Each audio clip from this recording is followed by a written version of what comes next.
વિદ્યાર્થી મિત્રો, આજે આપણે ધોરણ 9 ચેપ્ટર નંબર 17 વિષય સામાજિક વિજ્ઞાનની અંદર કુદરતી વનસ્પતિ વિશે અભ્યાસ કરીશું. વિદ્યાર્થી મિત્રો, સૌથી પ્રથમ આપણે જોઈએ તો કુદરતી વનસ્પતિ કોને કહેવાય. તો કુદરતી વનસ્પતિની જ્યારે સંકલ્પના પૂછાય તો આપણે લખી શકીએ છીએ કે જે વનસ્પતિ માનવની સહાયતા વિના આપમેળે જે ઉગી નીકળે છે તેને કુદરતી વનસ્પતિ તરીકે ઓળખવામાં આવે છે. આગળના ચેપ્ટરમાં આપણે જંગલોનું જે મહત્ત્વ છે એના વિશે શીખી ગયા છીએ. હવે આપણે કુદરતી જે વનસ્પતિ છે બરાબર તેના વિશે માહિતી મેળવીશું. વનસ્પતિ જગત એ માનવ જીવન માટેનું એક અનિવાર્ય અંગ છે, કારણ કે જે વનસ્પતિ છે અથવા તો જે વૃક્ષો છે એ દરેક જીવ માટે સૌથી અગત્યના છે. એ આપણને ખોરાક તરીકે પણ ઉપયોગી છે, હવાને શુદ્ધ કરવા માટે પણ ઉપયોગી છે, કેટલીક ઔષધિઓ માટે પણ ઉપયોગી છે. સૌથી અગત્યની બાબત એ છે કે વૃક્ષો જે છે એ વરસાદ લાવવામાં પણ આપણને મદદરૂપ થાય છે. જમીનમાં ભેજ સંગ્રહિત કરવા માટે પણ વૃક્ષો આપણને ઉપયોગી બને છે. જમીનનું ધોવાણ અટકાવવા માટે પણ આ વનસ્પતિ ઉપયોગી બને છે. એટલે વનસ્પતિ એ આપણા માટે ખૂબ ઉપયોગી છે. પ્રાણીઓ માટે એક ખોરાક તરીકે પણ ઉપયોગી બને છે. અનેક રોગો જે છે એ રોગો માટે એ ઔષધિ સમાન પણ છે. એટલે કે વનસ્પતિ એ સૌથી અગત્યની છે અને એટલા માટે કહ્યું છે કે વૃક્ષો એ કુદરતના ફેફસા છે. વનસ્પતિ વિનાના જીવનની કલ્પના કરવી જ મુશ્કેલ છે. આપણા પ્રાચીન શાસ્ત્રોથી લઈને આધુનિક વિજ્ઞાન પણ વનસ્પતિનું મહત્ત્વ સ્વીકારે છે. આજે નહીં, પ્રાચીન સમયમાં આપણે જાણીએ છીએ કે ઘણા બધા રોગો માટે ઔષધિઓ, વનસ્પતિ ઔષધિ જે છે એ અક્ષીર દવા માનવામાં આવતી હતી. અને કોઈ પણ રોગને જો આવી આયુર્વેદિક ઔષધિનો ઉપયોગ કરવામાં આવે કોઈ પણ રોગ સામે, તો એ રોગને જડમૂળમાંથી આ ઔષધિ નાશ કરતી હોય છે. ભારત વૈવિધ્યસભર કુદરતી વનસ્પતિ ધરાવે છે, અલગ અલગ પ્રકારની. અને આ વનસ્પતિની વૈવિધ્યની દ્રષ્ટિએ જોઈએ તો ભારત વિશ્વમાં 10મું અને એશિયામાં 4થું સ્થાન ધરાવે છે. વિદ્યાર્થી મિત્રો, વનસ્પતિના વૈવિધ્યની દ્રષ્ટિએ વિશ્વમાં ભારત કયું સ્થાન ધરાવે છે? તો 10મું સ્થાન. એશિયામાં કયું સ્થાન ધરાવે છે? તો 4થું સ્થાન. હવે આપણે જોઈએ તો જંગલો કોને કહેવાય? સંકલ્પના પૂછાઈ પરીક્ષામાં તો આપણે લખી શકીએ કે વૃક્ષોના સમૂહને જંગલ કહેવામાં આવે છે. વૃક્ષો માનવીની સહાયતા વિના કુદરતી અવસ્થામાં ઉગે છે તે વૃક્ષોના સમૂહને આપણે કુદરતી વનસ્પતિ કહીએ છીએ. આ સંકલ્પના પણ પૂછી શકાય છે. કુદરતી વનસ્પતિ ભારતની કુદરતી વનસ્પતિમાં રહેલી વિવિધતા નીચે મુજબ છે, જેના કારણો જોઈ શકીએ છીએ કે વિવિધતા શાના કારણે છે. એક જ પ્રકારની પૃથ્વી પર કેમ એક જ પ્રકારની વનસ્પતિ જોવા મળતી નથી? એમાં અલગ અલગ પ્રકારની વનસ્પતિ જોવા મળે છે. જેમ કે હિમાલય પર્વત જે છે 2000થી 3000 મીટરની ઊંચાઈ પર જતાં આપણને શંકુદ્રુપના જંગલો જોવા મળે. અહીંયા આપણે ભારતની અંદર બરાબર, અને એમાંય આપણે કેટલીક જગ્યાએ ખરાવ જંગલો જોવા મળે, કેટલીક જગ્યાએ 12 માસ લીલા જંગલો જોવા મળે. આ વિવિધતા કેમ? તો વિવિધતાના મુખ્ય કારણો છે કે ભૂપૃષ્ઠ, જમીન, તાપમાન, સૂર્યપ્રકાશ, વરસાદનું પ્રમાણ અને ભેજ. આ બધા પરિબળોને કારણે ભારતની કુદરતી વનસ્પતિ છે એ કુદરતી વનસ્પતિ વિવિધતા જોવા મળે છે, અલગ અલગ પ્રકારની. ભારતમાં પર્વતો, ઉચ્ચ પ્રદેશો, મેદાનો, રણ પ્રદેશો એમ વિવિધ પ્રકારના ભૂપૃષ્ઠના કારણે કુદરતી વનસ્પતિમાં પણ વિવિધતા જોવા મળે છે. ભારતમાં વિવિધ પ્રકારની જમીન આવેલી છે, જેમ કે કાપણી જમીન, કાળી જમીન, પહાડી જમીન, રણ પ્રકારની જમીન, આવી અલગ અલગ પ્રકારની જે જમીનના પ્રકાર છે એ જમીનના વિવિધતાના કારણે અને વિવિધતા રહેલી જે જમીનની અંદર છે એના કારણે વન્ય વનસ્પતિમાં એટલે કે વનસ્પતિના જીવનમાં વિવિધતા જોવા મળે છે. ભારતમાં હિમાલયના ઠંડા પ્રદેશોમાં તેમજ દક્ષિણ ભારતના દ્વીપકલ્પીય વિસ્તારોમાં તાપમાન અને ભેજમાં રહેલા તફાવત પણ કુદરતી વનસ્પતિમાં વિવિધતા લાવે છે. કોઈપણ પ્રદેશમાં મળતો સૂર્યપ્રકાશ તે પ્રદેશના અક્ષાંશ અને સમુદ્રથી તેની ઊંચાઈ પર આધાર રાખે છે. વધુ વરસાદ અને વધુ સૂર્યપ્રકાશ મેળવતા પ્રદેશો વનસ્પતિ જે છે એ વિસ્તારની અંદર એ ઝડપી વિકાસ થાય છે. આમ સૂર્યપ્રકાશના કારણે પણ વનસ્પતિમાં વિવિધતા જોવા મળે છે. ભારતમાં વરસાદનું વિતરણ જે છે અસમાન છે, કારણ કે ભારત એ મોસમી પવનોનો દેશ છે. મોસમી પવનો અનિયમિત અને અનિશ્ચિત છે, એટલા માટે આપણે ત્યાં પણ વરસાદને કારણે પણ વનસ્પતિમાં વિવિધતા જોવા મળે છે અને તેના કારણે વનસ્પતિ જે છે એ અલગ અલગ પ્રકારની જોવા મળે છે.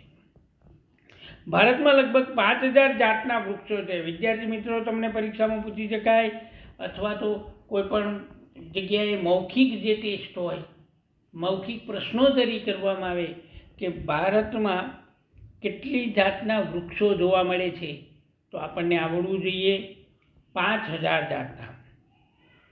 તેમાં આશરે આપણે જોઈએ તો 450 પ્રકારના જે વૃક્ષો જે છે, સાગ, સાલ, મવડો, બરાબર, જેને ઇમારતી વૃક્ષો કહેવામાં આવે છે, બરાબર, અને એને આપણે વેપારી વૃક્ષો તરીકે ઓળખીએ છીએ, બરાબર.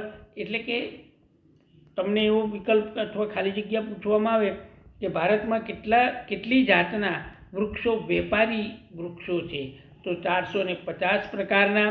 આ ઉપરાંત 15000 પ્રકારના ફૂલછોડ જોવા મળે છે. હવે 15000ના ફૂલછોડ જે છે એ વિશ્વના 6% છે, બરાબર. કેટલા ટકા? 6%. અપુષ્પ વનસ્પતિ, બરાબર, કે જે પુષ્પ નથી હોતું એવી હંસરાજ, જેને ફર્ન તરીકે ઓળખીએ છીએ, શેવાળ, કુંજાઈ વગેરે પણ આપણા દેશમાં થાય છે. ભારત પ્રાચીન સમયથી ઔષધીય ઉપયોગિતા ધરાવતી વનસ્પતિ માટે પ્રખ્યાત છે. આયુર્વેદમાં લગભગ 2000 પ્રકારની ઔષધિની વાત કરવામાં આવી છે. વિદ્યાર્થી મિત્રો, હવે અહીંયા કહી શકાય છે કે ભારતની અંદર અલગ અલગ પ્રકારની, અલગ અલગ પ્રદેશની અંદર અને અલગ અલગ વિસ્તારની અંદર આપણે જોઈ શકીએ છીએ કે તમને વૃક્ષોમાં વિવિધતા જોવા મળે છે અને એમાં જંગલોમાં પણ વિવિધતા જોવા મળે છે. કુદરતી વનસ્પતિના પ્રકારો. તો કોઈ પણ વનસ્પતિનું અસ્તિત્વ અને વિકાસ જે છે, વિદ્યાર્થી મિત્રો, એ આબોહવા પર આધારિત રાખે છે. જમીન જે છે એ જમીનની ફળદ્રુપતા પણ આબોહવા પર આધારિત રાખે છે. એવી રીતે વૃક્ષો પણ એટલે કે વનસ્પતિ પણ આબોહવા પર ખૂબ જ આધાર રાખે છે. સમાન આબોહવા ધરાવતા પ્રદેશમાં સામાન્યતઃ સમાન વનસ્પતિ જોવા મળે અને આવા પર્યાવરણીય સામ્યતા એટલે કે સરખાપણું ધરાવતા જે પ્રદેશો છે એ પ્રદેશોના સમૂહ અથવા જૂથને કુદરતી વનસ્પતિ તરીકે આપણે ઓળખીએ છીએ.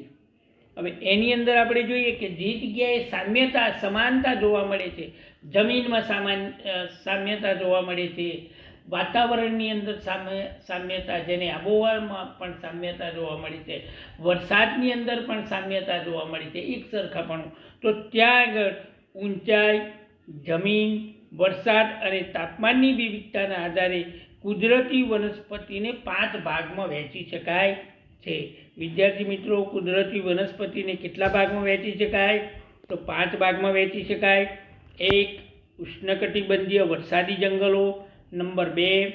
ઉષ્ણકટિબંધીય ખરાવ જંગલો. નંબર 3. ઉષ્ણકટિબંધીય કાંટાળા જંગલો. નંબર 4. સમશીતોષ્ણકટિબંધીય જંગલો અને ઘાસના જંગલો, બરાબર. અને નંબર 5 ભરતીના જંગલો, જેને મેનગ્રુવના જંગલો તરીકે પણ ઓળખવામાં આવે છે. વિદ્યાર્થી મિત્રો, આપણે જોઈએ કે સૌથી પ્રથમ ઉષ્ણકટિબંધીય વરસાદી જંગલો. ઉષ્ણકટિબંધીય વરસાદી જંગલો ગરમ અને ભેજવાળા પ્રદેશોમાં જ્યાં વાર્ષિક સરેરાશ વરસાદ જે છે એ 200 સેમી અને 200 સેમી કરતાં પણ વધારે પડતો હોય એવા વિસ્તારની અંદર બરાબર આપણને ઉષ્ણકટિબંધીય વરસાદી જંગલો જોવા મળે છે. ત્યાંનું સરેરાશ જે તાપમાન છે 22 સેલ્સિયસ કરતાં વધુ જોવા મળે છે. તે પ્રદેશોમાં જે વૃક્ષો આવેલા છે કે જે વનસ્પતિ આવેલી છે અથવા જે જંગલો આવેલા છે એ જંગલો ભારતમાં પશ્ચિમ ઘાટના વધુ વર્ષાવાળા એટલે કે જ્યાં વધારે વરસાદ પડે છે. કેટલો વાર્ષિક વરસાદ કેટલો?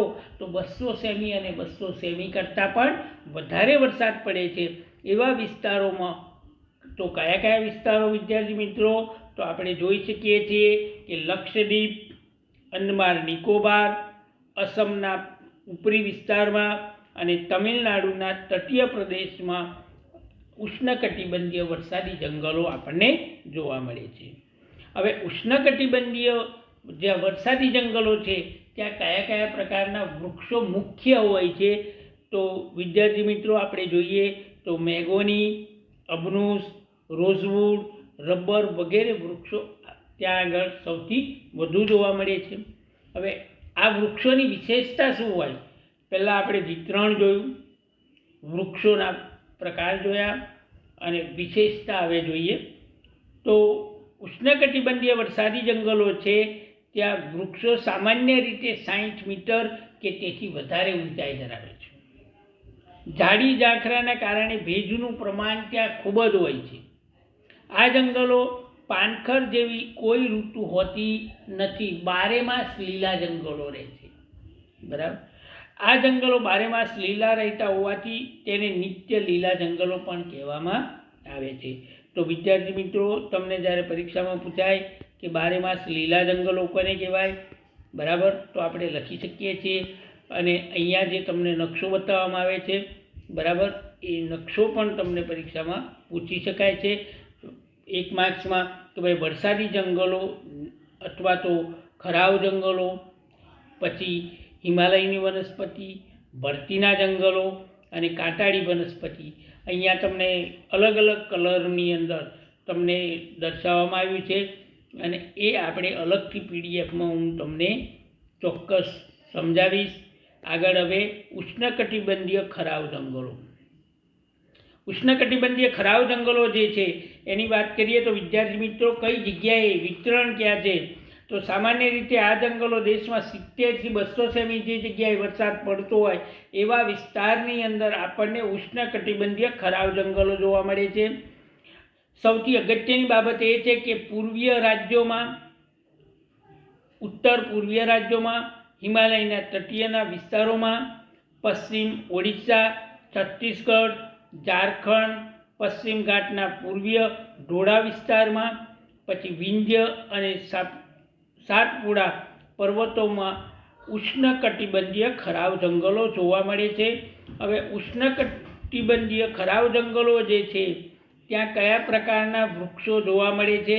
તો ઉષ્ણકટિબંધીય ખરાવ જંગલો છે ત્યાં સાગ, સાલ, સીસમ, ચંદન, ખેર, વાંસ જેવા વૃક્ષો જોવા મળે છે.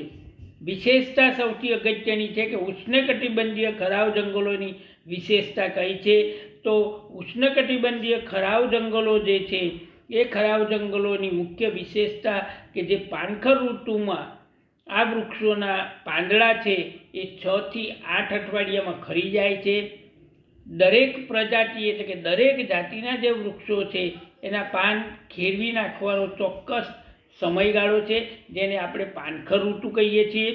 જેથી જંગલો કોઈ એક ચોક્કસ સમયગાળો છે 6 થી 8 અઠવાડિયા પાનખર ઋતુ, અને એ પાનખર ઋતુની અંદર પાન વિનાના જંગલો જોવા મળે છે. આ જંગલો મોસમ પ્રમાણે પાન ખેરવતા હોવાથી તેને મોસમી જંગલો પણ કહેવામાં આવે છે. હવે ઉષ્ણકટિબંધીય કાંટાળા જંગલો. ઉષ્ણકટિબંધીય કાંટાળા જંગલોની સૌથી વિશેષતા એ છે કે સામાન્ય રીતે આ જંગલોમાં 70 સેમી કરતાં પણ ઓછો વરસાદ પડતો હોય એવા વિસ્તારની અંદર ઉષ્ણકટિબંધીય કાંટાળા જંગલો જોવા મળે છે. ઉષ્ણકટિબંધીય જે કાંટાળા જંગલો છે એ ભારતની અંદર આપણે જોઈએ તો ઉત્તર પશ્ચિમ વિસ્તારમાં ગુજરાત, રાજસ્થાન, મધ્યપ્રદેશ, ઉત્તર પ્રદેશ વગેરે વિસ્તારોની અંદર આપણને ઉષ્ણકટિબંધીય કાંટાળા જંગલો જોવા મળે છે. આ જે ઉષ્ણકટિબંધીય કાંટાળા જે વૃક્ષો છે, આ કાંટાળા વૃક્ષો જે છે મોટે ભાગે એમના કાંટા હોય છે, બરાબર, જેને આપણે બાવળ કહીએ છીએ, થોર છે. આવા વૃક્ષો કાંટાળી વનસ્પતિ, બોરડી, આવી કાંટાળી જે વનસ્પતિ હોય છે એ આપણને જ્યાં 70 સેમી અને 70 સેમી કરતાં ઓછો વરસાદ હોય તે જગ્યાએ આપણને આવી કાંટાળી વનસ્પતિ જોવા મળતી હોય છે. અહીં ખજૂર, બોરડી, બાવળ, થોર, ખીજડો વગેરે વૃક્ષો જોવા મળે છે. હવે આ વૃક્ષોની વિશેષતા શું છે? તો ઉષ્ણકટિબંધીય કાંટાળા જંગલોના જે વૃક્ષો છે એ વૃક્ષોની મુખ્ય વિશેષતા આપણે જોઈએ કે છોડના મૂળ લાંબા, ઊંડા અને ચારે તરફ ફેલાયેલા હોય છે. કારણ કે અહીંયા જે વિસ્તારોમાં જે ઉષ્ણકટિબંધીય કાંટાળા જંગલો જે છે તે વિસ્તારની અંદર 70 સેમી અને 70 સેમી કરતાં વાર્ષિક વરસાદ ઓછો પડે છે. પરિણામે આ વૃક્ષોના મૂળ જે છે એ ચારે તરફ ફેલાયેલા હોય છે, એટલે કે ભેજ એ પોતે આજુબાજુથી ખેંચી લાવે છે અને પોતાનું જીવન નિર્ભર કરે છે. અહીંના જે વૃક્ષ જે છે વૃક્ષના છોડના મૂળ લાંબા, ઊંડા અને ચારે તરફ ફેલાયેલો હોય છે. પર્ણ નાના હોય છે. પર્ણ નાના હોવાના કારણે બાષ્પ નિષ્કાશની જે પ્રક્રિયા છે ને એ મંદ હોય છે, એટલે એમણે ઓછા પાણીમાં પણ આ વૃક્ષો જીવી શકે છે, જેથી બાષ્પ નિષ્કાશની પ્રક્રિયા ધીમી. અહીં વૃક્ષો છૂટા છવાયેલા આવેલા જોવા મળે છે. સદંતર એક સાથે વધારે વૃક્ષો જોવા મળતા નથી. સમશીતોષ્ણ કટિબંધીય જંગલો અને ઘાસના મેદાનો, બરાબર. તો વિદ્યાર્થી મિત્રો, આપણે હિમાલયની જે વનસ્પતિ છે ત્યાં આગળ આપણને જોવા મળે છે. તમને કોઠાની અંદર દર્શાવવામાં આવ્યું છે, એ પણ પરીક્ષામાં પૂછી શકાય છે કે હિમાલય પરની વનસ્પતિ જે છે એની અંદર જે ક્ષેત્રીય ભાગ છે, તો ઊંચાઈ, ક્ષેત્રીય વિસ્તાર, જંગલો અને વૃક્ષો. તો હિમાલયના 1000 મીટરથી 2000 મીટરની ઊંચાઈ પર આપણે જઈએ તો એ વિસ્તાર કયો છે? તો ઉત્તર પૂર્વીય ઊંચા પહાડી વિસ્તાર, પશ્ચિમ બંગાળ અને ઉત્તરાખંડના પહાડી વિસ્તારની અંદર આપણને સમશીતોષ્ણ કટિબંધીય જંગલો જોવા મળે છે અને ત્યાં ઓક અને ચેસ્ટનટ મુખ્ય વનસ્પતિ છે. આગળ જોઈએ, હિમાલયના 1500થી 3000 મીટરની ઊંચાઈ પર જઈએ તો હિમાલયના દક્ષિણ તથા ઉત્તર પૂર્વીય ઊંચાઈવાળો વિસ્તાર આપણને જોવા મળે છે. ત્યાં શંકુદ્રુપના જંગલો જોવા મળે છે, શંકુ આકારના છે. તો કેમ છે? તો ત્યાં હિમવર્ષા વારંવાર થતી હોય છે. જો કદાચ વૃક્ષની ડાળીઓ આકાશ તરફ હોય, બરાબર, તમને એવો પ્રશ્ન પણ પૂછી શકાય કે હિમાલયના 1500થી 3000 મીટરની ઊંચાઈ પર શંકુદ્રુપના જંગલો શા માટે જોવા મળે છે? તો વિદ્યાર્થી મિત્રો, આપણે આન્સર લખી શકીએ છીએ કે ત્યાં વારંવાર હિમવર્ષા થતી હોય છે, અને જે હિમવર્ષા થાય અને જો વૃક્ષની ડાળીઓ આકાશ તરફ હોય, જેવી રીતે આપણે ખરાબ જંગલોની અંદર વૃક્ષોની ડાળીઓ કેવી છે? આકાશ તરફ છે. જો એ ત્યાં આકાશ તરફ હોય તો જે હિમવર્ષા સમયે જે બરફ પડે છે એ આરામથી ડાળીઓ પર જામી શકે છે, અને સૂર્યપ્રકાશની હાજરીમાં એ વૃક્ષો પછી પ્રકાશ સંશ્લેષણની ક્રિયા ન કરી શકે તો એ પોતે ખોરાક પણ ન બનાવી શકે, અને વૃક્ષો સુકાઈ જવાની સંભાવના વધુ રહેલી છે. એટલે કે ત્યાં કુદરતી રીતે જે વૃક્ષો જે છે એ વૃક્ષોની જે ડાળીઓ છે એ મોટે ભાગે જમીન તરફ છે, બરાબર, અને પરિણામે ત્યાં જે બરફ પડે છે એ વૃક્ષની ડાળીઓ અથવા પાંદડા પર ન જામતા સીધો જમીન પર પડે છે. પરિણામે ત્યાં શંકુદ્રુપના જંગલો જોવા મળે છે. ત્યાં પાઇન, દેવદાર, સિલ્વર ફર અને સ્પ્રૂસ જેવા વૃક્ષો જોવા મળે છે. હિમાલયના 3600 મીટરથી વધારે ઊંચાઈ પર આપણે જ્યારે જઈએ છીએ ત્યારે હિમાલયના ઊંચા પહાડી વિસ્તાર અને હિમરેખા નજીક ત્યાં બિલકુલ બરફ છવાયેલો છે, થીજી જવાય એવી, તો ત્યાં આલ્પાઇન અને ટૂંકું ઘાસ, જેને તૃણ વનસ્પતિ તરીકે પણ ઓળખવામાં આવે છે, ત્યાં આગળ આપણને સિલ્વર ફર અને જુનિફર આ પ્રકારના વૃક્ષો જોવા મળતા હોય છે. હવે શંકુદ્રુપના જે જંગલો છે એની કેટલીક વિશેષતા છે. તો વિદ્યાર્થી મિત્રો આપણે જોઈએ કે શંકુદ્રુપના જંગલોની મુખ્ય વિશેષતા કઈ છે.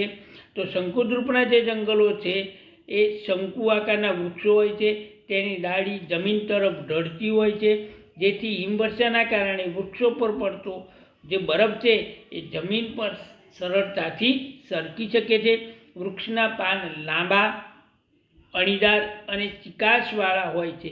આ પ્રકારના પાન લાંબા અને સમય સુધી ભેજને સંગ્રહ કરી શકે છે. ભરતીના જંગલો 5મા નંબરમાં. તો વિતરણ, તો ભારતમાં દરિયા કિનારે જે છે નદીઓના મુક્ત ત્રિકોણ પ્રદેશમાં ભરતીના જંગલો જોવા મળે છે. બંગાળની ખાડીના કિનારાના પ્રદેશો તેમજ ગુજરાતના કેટલાક સાગરકાંઠે દલદલીય વિસ્તારોમાં નાના પાયા પર ભરતીના જંગલો જોવા મળે છે. આ ભરતીના જંગલોની અંદર આપણે જોઈ શકીએ છીએ કે ત્યાં આગળ સુંદરી અને ચેરના વૃક્ષો અથવા તો વનસ્પતિઓ સૌથી વધારે જોવા મળે છે. સૌથી અગત્યની બાબત એ જોઈએ વિદ્યાર્થી મિત્રો કે જંગલ પેદાશ અને તેની ઉપયોગિતા. જંગલમાંથી આપણને કઈ કઈ વનસ્પતિ મળી શકે છે અને એની ઉપયોગિતા શું છે. તો જંગલો માનવજાતને અનેક રીતે ઉપયોગી છે. જંગલોમાંથી મળતું જે ઇમારતી લાકડું છે એ ઇમારતી લાકડું જે છે આપણને ફર્નિચર બનાવવા ઉપયોગી છે. અને પહેલાંના સમયથી જ આજ દિન સુધી કેટલાક જે જંગલોના વૃક્ષો જે છે એના વૃક્ષોના લાકડાનો આપણે બળતણ તરીકે પણ ઉપયોગ કરી શકીએ છીએ. ઇમારતી લાકડું હોય તો આ ફર્નિચર બનાવવામાં પણ ઉપયોગ કરી શકીએ છીએ. કેટલાક લાકડાઓને આપણે આજે નહીં, પહેલાંના સમયની અંદર સૌથી વધુમાં વધુ લોકો એ પોતાના ઘર બનાવવા માટે પણ લાકડાનો સૌથી વધારે ઉપયોગ કરતા હતા. તેમ છતાં સુંદરવનમાંથી પ્રાપ્ત થતા જે સુંદરીના વૃક્ષો છે એ સુંદરીના વૃક્ષોમાંથી જે લાકડું મળે છે એ લાકડામાંથી હોડી બનાવવામાં આવે છે. કેમ? કારણ કે આ સુંદરીનું જે વૃક્ષ છે એ લાંબા સમય સુધી પાણીમાં રહેવા છતાં પણ એ પોચું પડતું નથી અને ટકાઉ તથા મજબૂત હોય છે. એટલા માટે સુંદરીના વૃક્ષના લાકડામાંથી હોડી બનાવવામાં આવે છે. હિમાલયના ઠંડા પ્રદેશોમાં થતું દેવદાર અને ચીડના લાકડામાંથી રમતગમતના સાધનો, બરાબર, જે રમતગમતના સાધનો બનાવવા માટે વૃક્ષનું લાકડું પોચું જોઈએ. તો ત્યાં આગળ આપણને દેવદાર અને ચીડના લાકડામાંથી આપણને ટર્પેન્ટાઇન બની શકે છે, બરાબર. પછી કેટલીક ચા અને દવાની પેકિંગની પેટીઓ, ખોખા બનાવવામાં આવે છે. ચીડના રસમાંથી આપણને ટર્પેન્ટાઇન બને છે.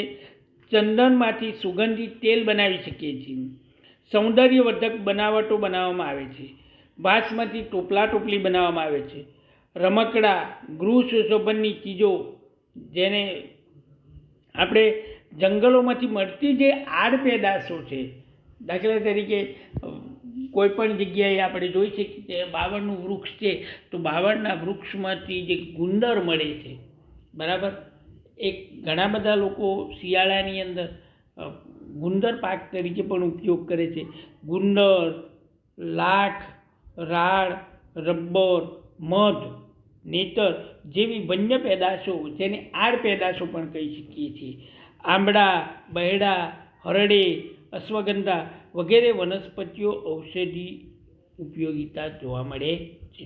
એટલે જંગલો એ અથવા તો કુદરતી વનસ્પતિ એ માનવ માટે ખૂબ જ ઉપયોગી છે. એની જાળવણી કરવી જોઈએ, બરાબર. હવે વનસ્પતિની ઔષધીય ઉપયોગિતા.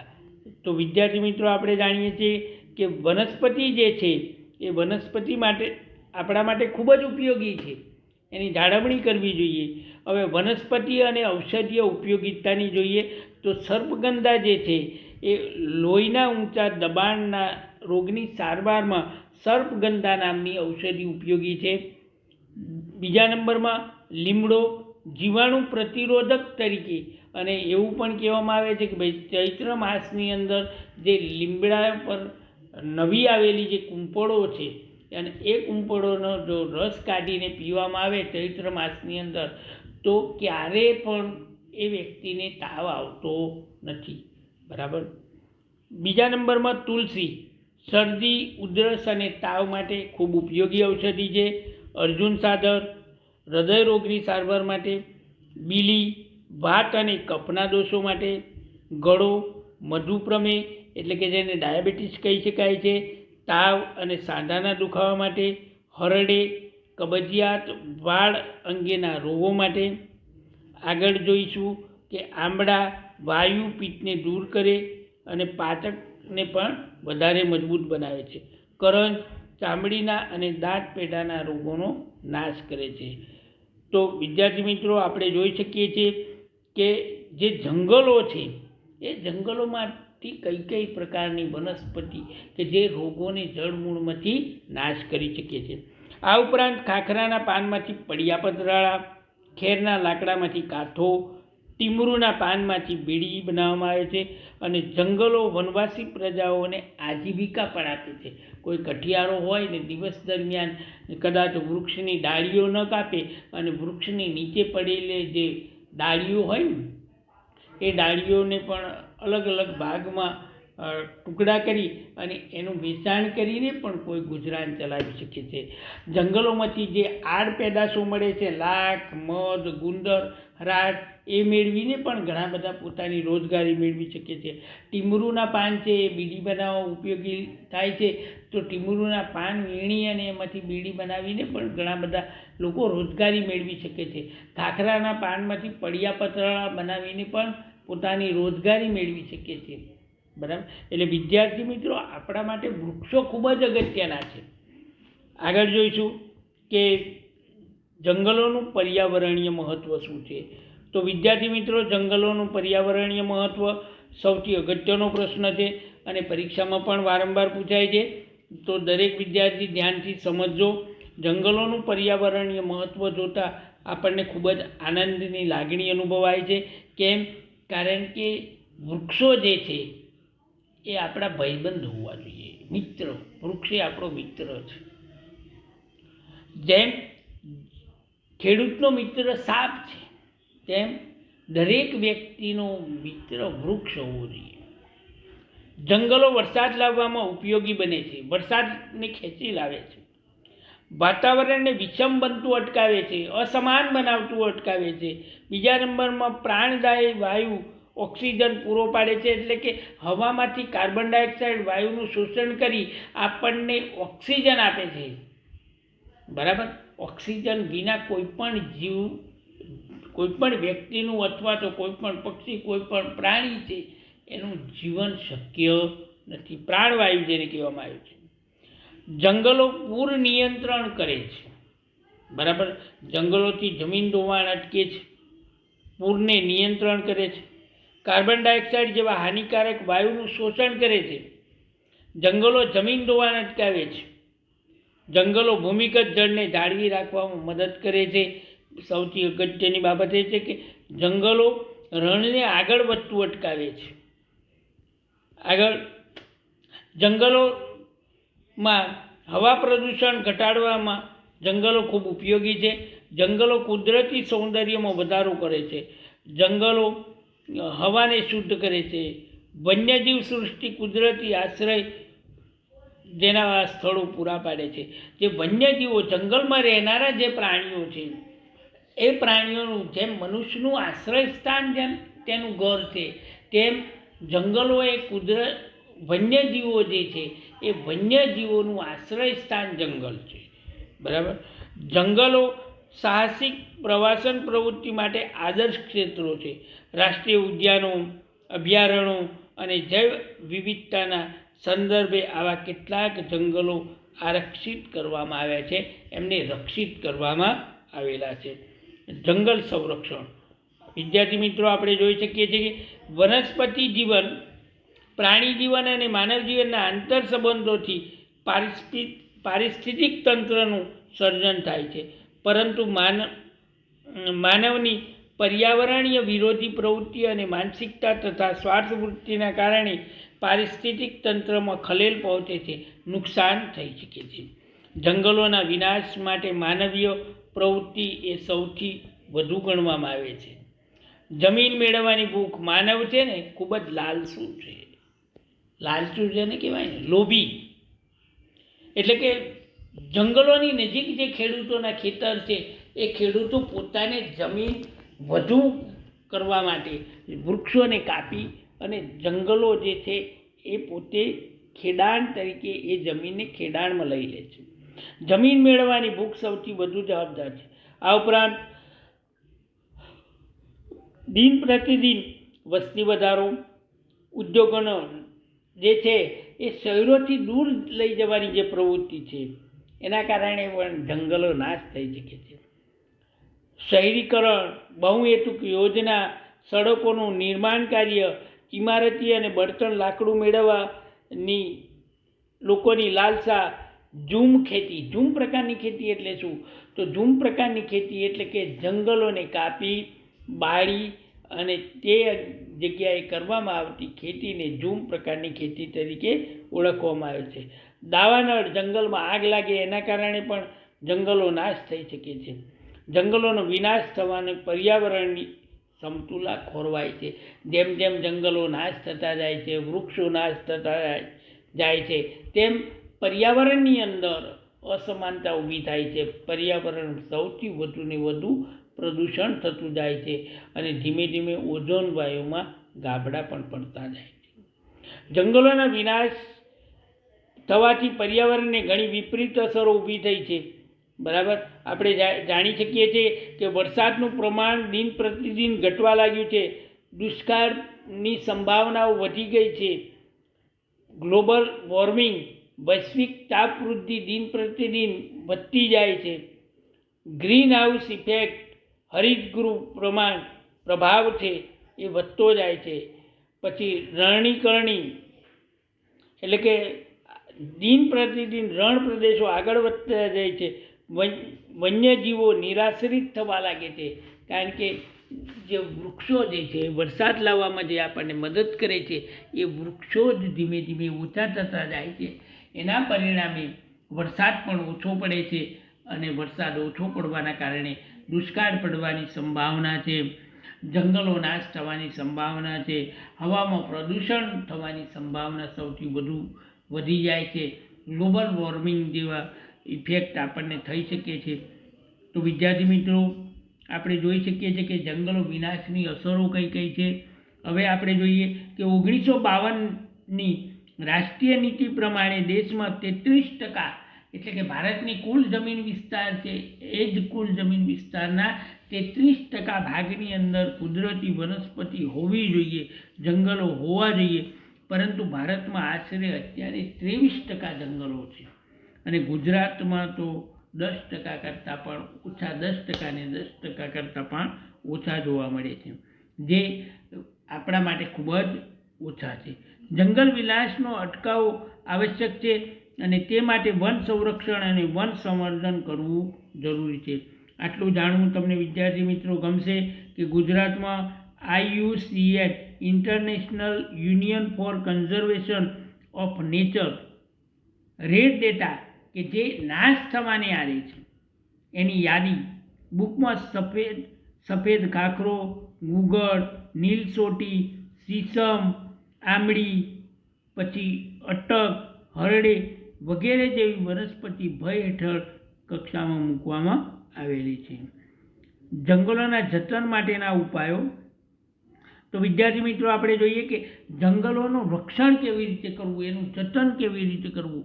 તો જંગલોનું જતન અને સંવર્ધન કરવાના હેતુથી ભારત સરકારે 1952માં રાષ્ટ્રીય વન નીતિ અમલમાં મૂકી અને 1980માં સાંસદે વન સંરક્ષણ અધિનિયમ પસાર કર્યો. એના માટે ચોક્કસ અને કડક પગલાં ભરવા માટે એક કાયદો બનાવવામાં આવ્યો અને 1988માં નવી રાષ્ટ્રીય વન નીતિ જાહેર કરી હતી સરકારે અને જંગલના જતન માટે નીચે મુજબના ઉપાયો હાથ ધરવામાં આવ્યા હતા. તો કયા કયા પ્રકારના ઉપાયો હાથ ધરવામાં આવ્યા હતા વિદ્યાર્થી મિત્રો? તો આપણે જોઈએ તો પહેલાં પહેલો, જંગલો એ આપણું રાષ્ટ્રીય સંસાધન છે અને તેનું જતન કરવું એ આપણી નૈતિક ફરજ છે એક ભારતીય નાગરિક તરીકે, બરાબર. અને આપણામાં પોતાના દેશ પ્રત્યેની, રાષ્ટ્ર પ્રત્યેની રાષ્ટ્ર ભાવના હોવી જોઈએ. વૃક્ષછેદન અટકાવવું જોઈએ. જે વૃક્ષોને કાપે છે એને રોકવા જોઈએ. ગેરકાયદેસર વૃક્ષ કાપનારને કડક સજા કરવી જોઈએ.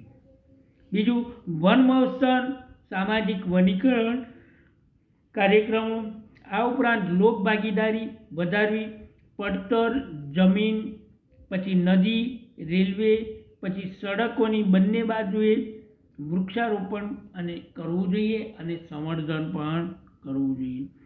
પર્યાવરણ શિક્ષણ અને શાળાકીય અભ્યાસક્રમો દ્વારા પર્યાવરણ જાગૃતિ લાવવી જોઈએ, રેલીઓ કાઢવી જોઈએ અને પર્યાવરણને લગતા દિવસોની પણ ઉજવણી કરવી જોઈએ, જેનાથી લોકોની અંદર વધુમાં વધુ જાગૃતિ આવે, વૃક્ષોનું મહત્ત્વ સમજે અને વૃક્ષોનું મહત્ત્વ સમજવાથી લોકો વૃક્ષોને શું છે, નાશ થતાં અટકાવશે, રોકશે. એટલા માટે વિદ્યાર્થી મિત્રો, જોડકામાં ખાલી જગ્યામાં પણ અહીંયા તમને પૂછી શકાય છે કે પર્યાવરણ વિષયક દિવસો ક્યારે ઉજવવામાં આવે છે?